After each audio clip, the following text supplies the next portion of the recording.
Katla Volcano at Iceland's most consistently explosive volcano recent times, Katla, it might appear as though something is happening.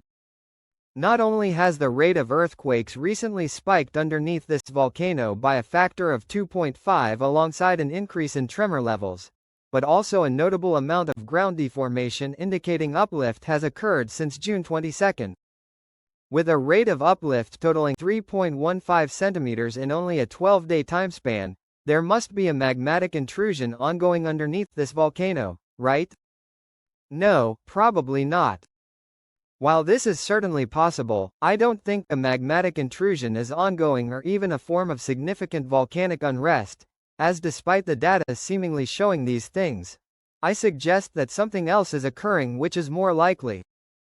Our first clue that this apparent deformation signal isn't due to a magmatic origin is that while it is being detected around the Katla volcano, which is expected, at the same time, every other sensor in Iceland is recording the same uplift.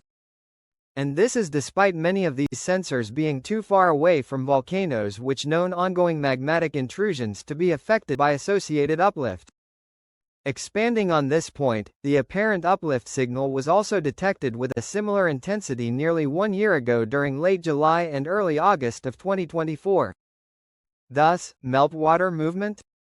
While bad or noisy data or a systematic error could be to blame, I interpret the apparent uplift to be caused by fluid movement underneath Katla's ice sheet. I do not think it is a coincidence that the aforementioned 2024 signal happened at the same time that the volcano's first notable glacial flood, termed a Jökulhlaup, in 7 years happened. In other words, I speculate that meltwater is also moving underneath Katla's glaciers today, and while not a guarantee, it could result in another Jökulhlaup. The movement of this meltwater are likely why we are seeing increases in the level of tremor present, and also why an increased number of earthquakes are being observed. However, it is also true that very small Jökulhlaups and increases in seismic activity occur every summer at this volcano, with July being the month which consistently produces the highest number of earthquakes. Now, it is still possible that an actual new magmatic intrusion is underway, buried beneath a false uplift signal, but the chance of this is highly unlikely. This is why Katla's alert level is still at its lowest level today, green. Another misconception.